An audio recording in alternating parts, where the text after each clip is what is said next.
स्वागत है आप सभी का हमारे एजुकेशनल चैनल में।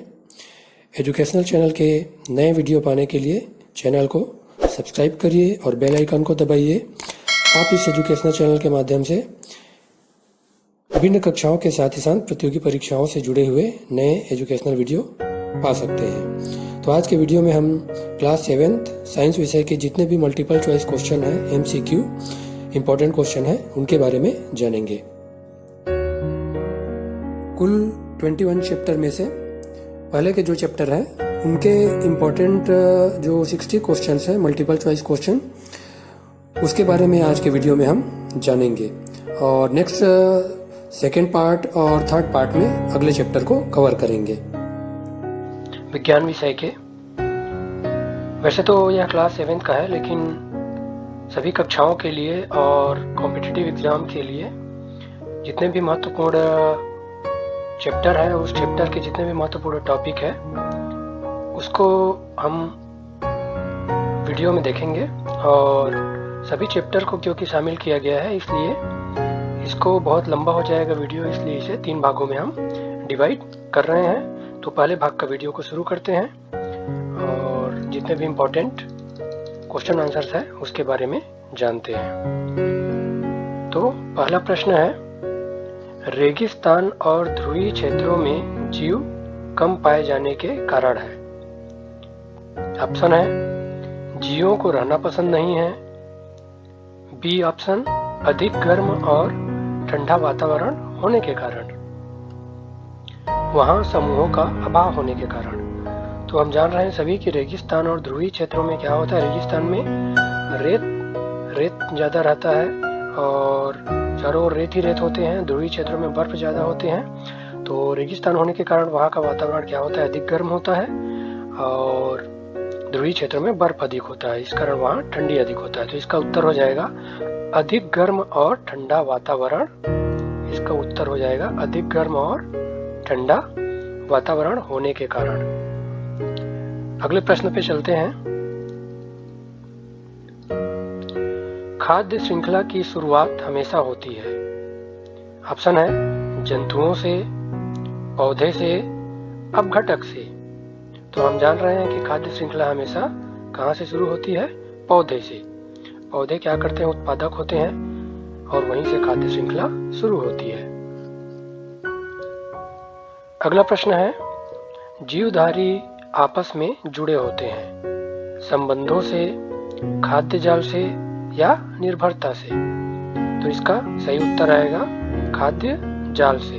खाद्य जाल से क्या होते हैं, जीवधारी आपस में जुड़े होते हैं। अगले प्रश्न पे चलते हैं, महत्वपूर्ण प्रश्न। ध्रुवी भालू का मुख्य भोजन है। ध्रुवी भालू का मुख्य भोजन है। ऑप्शन है, मछली, सील, घोंघा। तो इसका उत्तर आ जाएगा, ध्रुवी भालू क्या खाते हैं, मुख्य रूप से सील। सील एक जंतु होता है जो ज्यादातर बर्फीले इलाकों में, ध्रुवीय प्रदेशों में पाए जाते हैं। तो ध्रुवी भालू का ये मुख्य भोजन होता है। जीवधारियों को जीवित रहने के लिए इनमें से क्या आवश्यक है? भोजन, जल और वायु, कपड़े, मकान। तो सबसे जान रहे हैं कि जरूरी क्या होता है, भोजन, जल और वायु के बिना जीवधारी जीवित नहीं रह सकते। तो इसका उत्तर होगा भोजन, जल और वायु। अगला प्रश्न है, बर्फ जल की सतह पर तैरती है। बर्फ हम जान रहे हैं, सभी बर्फ को देखे हैं, जब बर्फ को हम पानी में डालते हैं तो वह ऊपर में तैरती रहती है। इसका कारण क्या है? बर्फ का घनत्व जल से अधिक होता है, बर्फ का घनत्व जल से कम होता है, बर्फ का घनत्व जल के बराबर होता है। तो इसका उत्तर क्या हो जाएगा, बर्फ का घनत्व जल से कम होता है और घनत्व कम होने के कारण क्या हो जाता है, वह जल के ऊपर तैरता रहता है।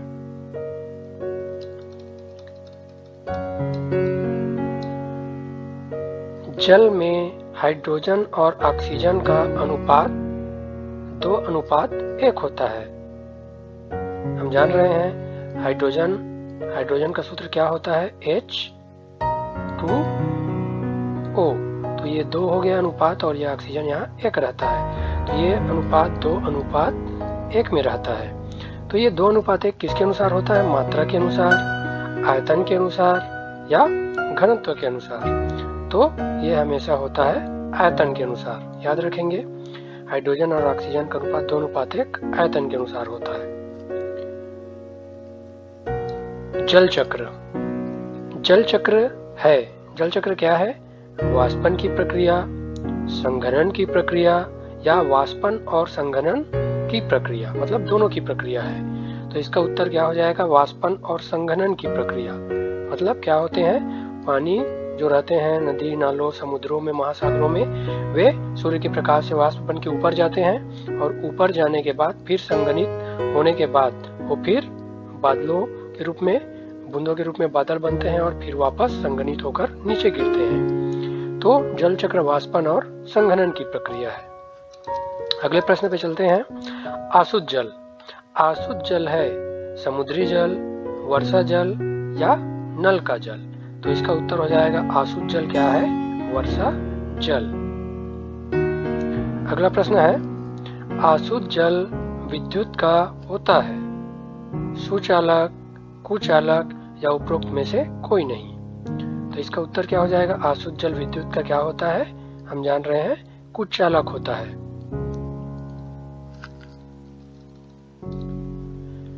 पृथ्वी का कितना भाग जल से ढका है? ऑप्शन है 3/4, 3/4, 1/4, 1/4 या 2/4, 2/4। तो हम जान रहे हैं कि पृथ्वी का क्या होता है? 75% भाग, है ना? 75% भाग, अधिकतम भाग में क्या है? जल है। मतलब उसके 4 भाग में से 3 भाग में जल होता है। तो हम इसका सही उत्तर हो जाएगा, पृथ्वी का कितना भाग जल से ढका है? तो 3/4, 3/4 भाग। अगला प्रश्न है, जल का घनत्व सर्वाधिक होता है? ऑप्शन है हमारे पास 4 डिग्री सेंटीग्रेड, 5 डिग्री सेंटीग्रेड या 6 डिग्री सेंटीग्रेड। तो हम जान रहे हैं सभी जल का घनत्व कितना होता है? सर्वाधिक किस ताप पर होता है? तो 4 डिग्री सेंटीग्रेड पर जल का घनत्व सर्वाधिक होता है। अगले प्रश्न पे चलते हैं। जल की स्थायी कठोरता का कारण होता है? जल की स्थायी कठोरता का कारण क्या होता है? कैल्शियम व मैग्नीशियम के क्लोराइड व सल्फेट के कारण, कैल्शियम व मैग्नीशियम के कार्बोनेट के कारण या कैल्शियम व मैग्नीशियम के बाइकार्बोनेट के कारण? तो इसका सही उत्तर क्या हो जाएगा? कैल्शियम व मैग्नीशियम के जो क्लोराइड और सल्फेट रहते हैं, इसके कारण जल की स्थायी कठोरता आती है। अगला प्रश्न है, जल के विद्युत अपघटन द्वारा कौन सी गैस उत्पन्न होती है? तो जब जल का विद्युत अपघटन किया जाता है तो कौन सी गैस उत्पन्न होती है? ऑप्शन है हमारे पास नाइट्रोजन, हाइड्रोजन या ऑक्सीजन। तो इसका सही उत्तर है हाइड्रोजन। जल के विद्युत अपघटन से हाइड्रोजन गैस उत्पन्न होती है। अगला प्रश्न है, वे पदार्थ जिनके अवयवों को भौतिक विधियों द्वारा अलग किया जा सकता है कहलाता है? तो जिनके अवयवों को भौतिक विधियों द्वारा अलग किया जा सकता है क्या कहलाता है? ऑप्शन है तत्व, यौगिक या मिश्रण। तो मिश्रण के जो अवयव रहते हैं उनको भौतिक विधियों द्वारा अलग किया जा सकता है। सही उत्तर इसका। शुद्ध पदार्थ जिनके अवयव एक ही पदार्थ से बने होते हैं क्या कहलाते हैं? वे मिश्रण, यौगिक या तत्व। तो इसका सही उत्तर आ जाएगा, जिनके अवयव एक ही पदार्थ से बने होते हैं उनको कहते हैं तत्व।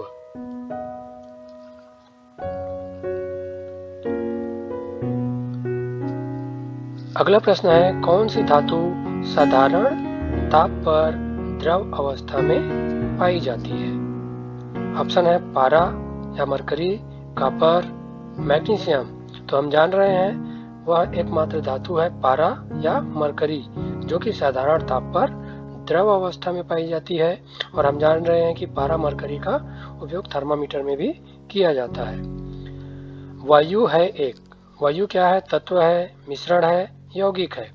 तो हम सभी जान रहे हैं कि वायु जो हमारे चारों ओर है वायुमंडल में, उसमें अलग अलग गैसों का मिश्रण है। हाइड्रोजन है, नाइट्रोजन है, ऑक्सीजन है, कार्बन डाइऑक्साइड ऑक्साइड है। तो अलग अलग गैसों का क्या है, मिश्रण है। तो इसका सही उत्तर आ जाएगा वायु क्या है, एक मिश्रण। अगला प्रश्न है, निम्न में से कौन सा सही नहीं है? आयोडीन की परमाणुकता 2 होती है, हाइड्रोजन की परमाणुकता 2, सल्फर की परमाणुकता 5। तो इसका सही उत्तर क्या आएगा? हम सभी जान रहे हैं कि आयोडीन की परमाणुकता 2 सही है, हाइड्रोजन का भी परमाणुकता 2 सही है, पर सल्फर की परमाणुकता क्या होती है? सल्फर की परमाणुकता क्या होती है? 8 होती है, और यहाँ दिया है 5, इसलिए यह क्या है, सही नहीं है। तो ये सही ऑप्शन आ जाएगा सी। क्यूप्रम लैटिन नाम है। क्यूप्रम लैटिन नाम कौन से तत्व का है? ऑप्शन है कोबाल्ट, कॉपर, कार्बन। तो क्यूप्रम जो होता है वो लैटिन नाम किसका है? कॉपर का। याद रखेंगे, क्यूप्रम कॉपर। अगला प्रश्न है, निम्नलिखित में से किस में कणों की व्यवस्था दूर दूर होती है? ऑप्शन है ठोस, द्रव, गैस। हम सभी जान रहे हैं भली भांति कि ठोस क्या होते हैं, अक्सर क्या होते हैं, वे उनके कणों की व्यवस्था पास पास होने के कारण क्या होते हैं, वे बहुत, इनमें जो कण होते हैं वो बहुत पास पास होते हैं, जिसके कारण इन्हें आसानी से नहीं दबाया जा सकता। और जो द्रव होते हैं उनमें जो कण होते हैं वे गैसों की अपेक्षा क्या होते हैं, थोड़े दूर दूर होते हैं। लेकिन जो गैस के कणों की व्यवस्था जो होती है, वे कण जो होते हैं वे बहुत ही ज्यादा दूर दूर होते हैं, इसी कारण इन्हें आसानी से दबा सकते हैं। तो इसका सही उत्तर क्या आ जाएगा? गैस। कणों की व्यवस्था जिनकी दूर दूर होती है, ये उत्तर हो जाएगा गैस। अगला है, सोडियम का संकेत है। तो सोडियम का संकेत क्या होगा? SONANA कैपिटल में। तो सोडियम का हम जान रहे हैं कि इसका लैटिन नाम क्या होता है। कई तत्व ऐसे होते हैं जिनके लैटिन नाम के आधार पर उनका संकेत निर्धारित होता है। तो सोडियम का लैटिन नाम होता है Na इसका संकेत होता है। इसका लैटिन नाम होता है नेट्रियम। तो नेट्रियम से संकेत बनता है Na। तो इसका सही उत्तर आ जाएगा ऑप्शन बी, Na, सोडियम का संकेत। सोना, गोल्ड का संकेत है AuSnGO। तो सोना का लैटिन नाम होता है, क्या होता है? AU, ऑरम होता है लैटिन नाम, इसी के आधार पर इसका जो संकेत होगा वह हो जाएगा AU। अगला है, सीसा लेड का सूत्र है। तो इसका क्या हो जाएगा, संकेत है। तो इसका क्या हो जाएगा, सीसा लेड का जो लैटिन नाम होता है वह क्या होता है? प्लम्बम। तो प्लम्बम से इसका सूत्र हो जाएगा संकेत, PB। अगले प्रश्न पे चलते हैं, H2O में हाइड्रोजन और ऑक्सीजन के परमाणुओं का जो अनुपात होता है वह कितना होता है? 2:1, 1:2 या 1:1। तो यहाँ देख पा रहे हैं हाइड्रोजन 2 है, ऑक्सीजन 1 है। तो सही उत्तर आ जाएगा 2:1। हाइड्रोजन और ऑक्सीजन के परमाणुओं की संख्या का अनुपात 2:1 होता है। HCl हाइड्रोक्लोरिक एसिड में हाइड्रोजन और क्लोरीन का अनुपात कितना होता है? देख पा रहे हैं हाइड्रोजन 1 है, क्लोरीन भी 1 है। तो सही उत्तर आ जाएगा 1:1। जो हमारे पास ऑप्शन है 1:2, 1:1, 2:1, इसमें से सही उत्तर आ जाएगा 1:1। रासायनिक समीकरण में क्रिया में बनने वाले पदार्थ को क्या कहते हैं? हम जान रहे हैं कि रासायनिक समीकरण में अभिकारक और उत्पाद क्या होते हैं, बनते हैं। अभिकारक और उत्पाद जो होते हैं वे क्रिया जो होता है उसमें होते हैं। और जो ऑप्शन है हमारे पास, अभिकारक, उत्पाद, क्रियाकारक। तो रासायनिक समीकरण कोई भी क्रिया होता है तो उसके बाद जो बनने वाले पदार्थ को क्या कहते हैं? उत्पाद कहते हैं। और जो क्रिया में भाग लेते हैं उसे अभिकारक कहते हैं। याद रखेंगे इसे सभी। अगले प्रश्न पे चलते हैं बच्चों। महत्वपूर्ण प्रश्न है यह। सुनार सामान्यतः गहनों की सफाई के लिए उपयोग करते हैं या आभूषण के लिए क्या उपयोग करते हैं? सल्फ्यूरिक अम्ल H2SO4, नाइट्रिक अम्ल HNO3, हाइड्रोक्लोरिक अम्ल HCl। तो जो सुनार होते हैं वे इसके लिए HNO3 नाइट्रिक अम्ल का यूज करते हैं, सोने चांदी जो गहने होते हैं उनकी सफाई के लिए। अगला प्रश्न है, नीला लिटमस का लाल हो जाने किसका सूचना देता है? तो नीला लिटमस किसका सूचना देता है? ऑप्शन है अम्ल का, क्षार का या उदासीन होने का। तो नीला लिटमस को लाल कौन करता है? अम्ल। अम्ल स्वाद में जो खट्टे होते हैं वे नीला लिटमस को लाल कर देते हैं।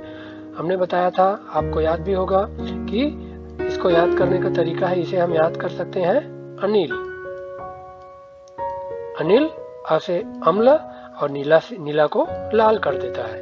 अनिल याद रखिए, अम्ल नीला लिटमस को लाल कर देता है। उसी प्रकार क्षार के लिए हम याद रख सकते हैं छालानी। क्या याद रख सकते हैं? छालानी। छालानी से क्या हो जाएगा? क्षार जो होता है वह लाल लिटमस को क्या कर देता है? नीला कर देता है। अक्सर इसमें कंफ्यूजन होता है, इसे हम याद रख सकते हैं। पे चलते हैं मैलिक अम्ल। मैलिक अम्ल किसमें पाया जाता है? ऑप्शन है संतरा में, आम में, सेब में। तो मैलिक अम्ल पाया जाता है सेब में, एप्पल में, याद रखेंगे इसे। लैक्टिक अम्ल पाया जाता है चाय में, इमली में, दही में। हम जान रहे हैं जो लैक्टोबैसिलस नामक क्या होता है? बैक्टीरिया, जीवाणु होता है, वह दूध को दही में परिवर्तित कर देता है। तो लैक्टिक अम्ल किस में पाया जाता है? दही में। सही उत्तर है दही में। अगला प्रश्न है फार्मिक अम्ल। फार्मिक अम्ल पाया जाता है टमाटर में, सिरका में, चींटी में। तो फार्मिक अम्ल जो होता है वह क्या होता है? उसमें तेज जलन होता है। चींटी जो होता है, चींटी में क्या होता है? फार्मिक अम्ल चींटी, बिच्छू ये सब में पाया जाता है, जिसके काटने से तेज जलन होता है। अक्सर पूछा जाता है विभिन्न परीक्षाओं में। अगला महत्वपूर्ण प्रश्न है, यदि शुद्ध अम्ल में पानी अधिक मिला हो तो वह तनु डाइल्यूट होगा, सांद्र कॉन्सेंट्रेट होगा, फर्क नहीं पड़ेगा। यदि शुद्ध अम्ल में पानी अधिक मिला दे तो क्या हो जाएगा? वह तनु हो जाएगा, डाइल्यूट हो जाएगा। सही उत्तर इसका। नेक्स्ट प्रश्न पे चलते हैं। क्षार छूने पर क्या होते हैं? खुरदुरे होते हैं, चिकने होते हैं या इनमें से कोई नहीं। क्षार जैसे कि NaOH, उदाहरण है सोडियम हाइड्रोक्साइड, या जो साबुन सर्फ होते हैं वे क्षार के रूप में आते हैं। वे क्षार छूने पर क्या होंगे? अक्सर हम जान रहे हैं क्या होते हैं? ये चिकने होते हैं। और अम्ल का हमने देखा ही है, अम्ल क्या होते हैं? स्वाद में खट्टे होते हैं। अगला प्रश्न है, अम्ल और क्षार की क्रिया से बनता है। तो अम्ल और क्षार की क्रिया से क्या बनता है? ऑप्शन है जल, लवण या उपरोक्त दोनों। अम्ल जैसे कि HCl, हाइड्रोक्लोरिक एसिड, प्लस अगर NaOH क्या होता है? एक क्षार होता है। अगर इन दोनों की क्रिया कराई जाए तो इन दोनों की क्रिया कराने के बाद क्या बनता है? NaCl बनता है। NaCl और H2O जल बनता है, H2O। अक्सर पूछा जाता है ये। तो अम्ल और क्षार की क्रिया से बनता है, क्या बनता है? सही उत्तर आएगा इसका जल, लवण या उपरोक्त दोनों। तो इसका सही उत्तर आ जाएगा उपरोक्त दोनों, क्योंकि यहाँ पे NaCl बनता है और जल भी बनता है। NaCl और H2O बनता है। सोडियम कार्बोनेट Na2CO3 का घरेलू नाम है। इसका घरेलू नाम क्या है Na2CO3 का? ऑप्शन है खाने का सोडा, नमक या कपड़ा धोने का सोडा। तो हम जान रहे हैं Na2CO3 का घरेलू नाम होता है कपड़े धोने का सोडा, याद रखेंगे इसे। अगले प्रश्न पे चलते हैं। केक, सोडा वाटर, शीतल पेय बनाने में उपयोग किया जाता है। ऑप्शन है सोडियम बाइकार्बोनेट, सोडियम कार्बोनेट या सोडियम क्लोराइड। तो जानते हैं केक, सोडा वाटर, शीतल पेय बनाने में सोडियम बाइकार्बोनेट का उपयोग किया जाता है। सोडियम बाइकार्बोनेट का सूत्र क्या होता है? NaHCO3। ये sodium bicarbonate cake, soda water, शीतल पेय बनाने में उपयोग किया जाता है। अगले प्रश्न पे चलते हैं। किसी भी वस्तु की सतह का फैलाव का माप कहलाता है। ऑप्शन है आकृति, क्षेत्रफल, घनत्व। तो कोई वस्तु है उसका जो सतह है उसका फैलाव का माप क्या कहलाता है? याद रखेंगे, क्षेत्रफल। अगला प्रश्न है, अनियमित आकृति का क्षेत्रफल निकालते हैं। अनियमित आकृति का क्षेत्रफल निकालते हैं स्केल से, रस्सी से या ग्राफ पेपर से। इसका सही उत्तर आ जाएगा, जैसे अनियमित आकृति क्या हो जाएगा, हाथ का हो गया, पौधे की पत्तियां हो गई, इन सभी का जब क्षेत्रफल निकालना रहता है तो किसे निकालते हैं? ग्राफ पेपर के द्वारा। अक्सर पूछा जाता है। अगला प्रश्न है, एक कमरे की लंबाई 6 मीटर तथा चौड़ाई 5 मीटर है, तो उसके फर्श का क्षेत्रफल कितना होगा? तो उसके फर्श का क्षेत्रफल कितना होगा? हम जानते हैं क्षेत्रफल बराबर होता है लंबाई गुणित चौड़ाई। तो इसका हो जाएगा 6 पंचे 30 वर्ग मीटर क्षेत्रफल। सही उत्तर आ जाएगा इसका ऑप्शन है 30 वर्ग सेंटीमीटर, 30 वर्ग मीटर, 22 वर्ग मीटर। तो सही उत्तर आ जाएगा 30 वर्ग मीटर। अगला प्रश्न देखते हैं, 5 मीटर, 5.2 मीटर, 5.4 मीटर, 5.6 मीटर एवं 5.8 मीटर लंबाई की औसत लंबाई होगी। तो औसत लंबाई में क्या होता है, जितना दिए रहते हैं मान उसको हम क्या करते हैं, प्लस कर देते हैं, जोड़ देते हैं और कुल संख्या, जो मान कुल संख्या है मानों की संख्या, उससे भाग दे देते हैं। तो 5 मीटर, 5.2 मीटर, 5.4 मीटर, 5.6, 5.8 को जोड़ने पे आएगा, जोड़ लेते हैं इसको, 27.0। तो 27 और कितनी संख्या है, 1 2 3 4 5। 27 में जब हम 5 का भाग देते हैं तो कितना आ जाएगा, 25 और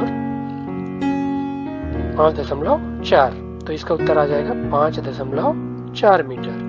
इस तरीके से हम किसी भी जो प्रश्न दिया रहता है उसका उत्तर औसत निकाल सकते हैं। अगला प्रश्न है, हेक्टेयर इकाई है। ऑप्शन है क्षेत्रफल का, घनत्व का, परिमाप का। तो हेक्टेयर क्या होता है, क्षेत्रफल, क्षेत्रफल का इकाई है। जैसे खेत का माप करना रहता है, खेत का मापन करना रहता है तो हेक्टेयर में ही करते हैं। अगला प्रश्न है, पदार्थ का घनत्व ज्ञात करने का सूत्र है। तो पदार्थ का घनत्व ज्ञात करने का सूत्र क्या है, द्रव्यमान बटे आयतन, आयतन बटे द्रव्यमान या आयतन धन द्रव्यमान। तो घनत्व ज्ञात करने का सूत्र क्या है, द्रव्यमान बटे आयतन। अगले प्रश्न पे चलते हैं बच्चों। बहुत ही महत्वपूर्ण जो हमारा विज्ञान विषय का यह सभी प्रश्नों का इसमें संकलन किया जा रहा है पहले भाग में। तो अगले प्रश्न पे चलते हैं, घनत्व का एसआई मात्रक है। घनत्व का एसआई मात्रक है, ऑप्शन है किलोग्राम प्रति घन मीटर, किलोग्राम प्रति मीटर और तीसरा है किलोग्राम प्रति सेंटीमीटर। तो सही उत्तर है इसका किलोग्राम प्रति घन मीटर या किलोग्राम बटे घन मीटर, घनत्व का एसआई मात्रक। अगला प्रश्न है, कोशिकाओं का ऐसा समूह जिसकी रचना एक जैसी हो तो मिलकर एक समान कार्य करती है, जिसकी रचना भी एक जैसी हो और मिलकर समान कार्य करती है, उसे क्या कहते हैं? ऑप्शन है अंग, ऊतक या अंग तंत्र। हम सभी जान रहे हैं कि उसे क्या कहते हैं, ऊतक, जिनकी रचना एक समान हो और उसका कार्य भी एक समान हो कहलाता है ऊतक या टिश्यू। वीडियो थोड़ा लंबा हो सकता है क्योंकि इसमें सभी महत्वपूर्ण प्रश्नों को साझा किया जा रहा है, इसमें शामिल किया गया है। तो आप सभी शुरू से आखिरी तक वीडियो को ध्यान से देखिए। अगले प्रश्न पे चलते हैं, तने और जड़ की लंबाई किस ऊतक के कारण बढ़ती है?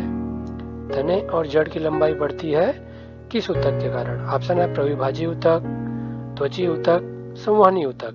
तो इसका सही उत्तर आ जाएगा प्रविभाजी ऊतक। अगला प्रश्न है, मिट्टी से पानी सोखने में सहायक ऊतक है। ऑप्शन है प्रविभाजी ऊतक, त्वची ऊतक, भरड़ ऊतक। तो मिट्टी से पानी सोखने में सहायक ऊतक कौन सा होता है? त्वची ऊतक।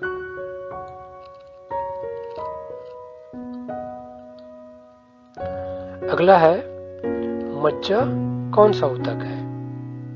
मज्जा कौन सा ऊतक है? प्रविभाज्य ऊतक, भरण ऊतक या त्वची ऊतक?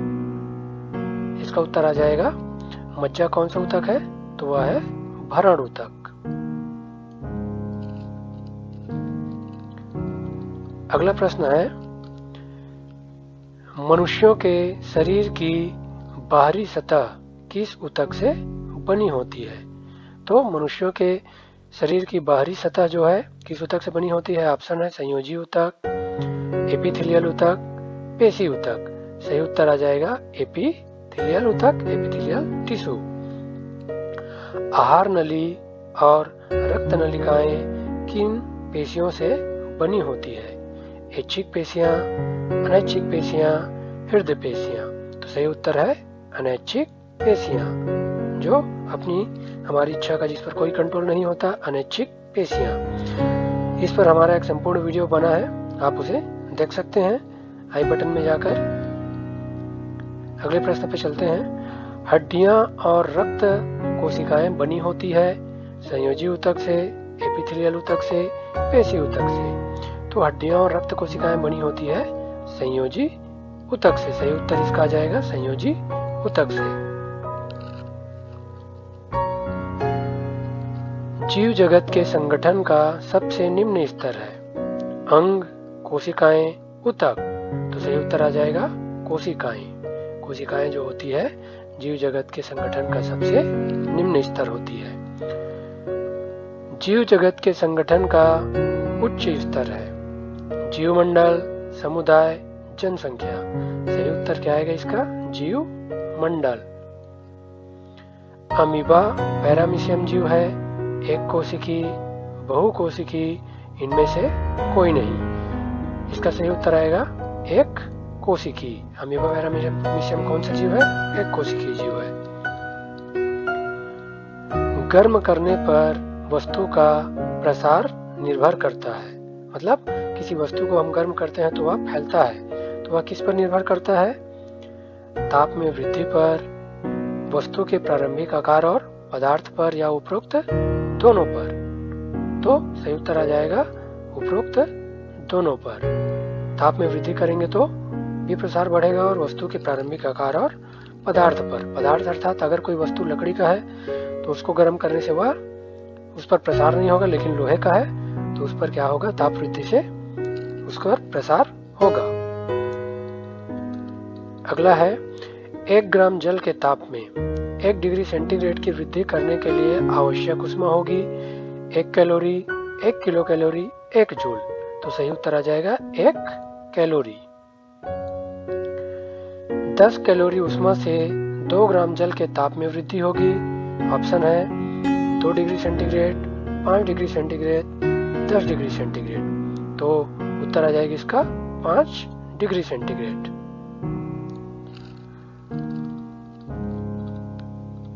अगला प्रश्न है जल का क्वथनांक होता है? मतलब जल किस ताप पर उबल जाता है, गर्म करते हैं, तो उसका क्वथनांक कितना होता है? 100 डिग्री सेंटीग्रेड, 98 डिग्री सेंटीग्रेड या 1 डिग्री सेंटीग्रेड? तो इसका सही उत्तर आ जाएगा 100 डिग्री सेंटीग्रेड जल का क्वथनांक होता है। अगला प्रश्न है 1 कैलोरी बराबर होता है 4.185 जूल, 4.186 जूल या 4.189 जूल? तो इसका सही उत्तर आ जाएगा 4.186 जूल 1 कैलोरी बराबर। तो आज के वीडियो में इतना ही। नेक्स्ट वीडियो में हम अगले जो महत्वपूर्ण 60 क्वेश्चन है उसके बारे में जानेंगे। 60 क्वेश्चन है, तो आप सभी हमारे एजुकेशनल चैनल के साथ जुड़े रहिए। आप सभी का बहुत बहुत धन्यवाद।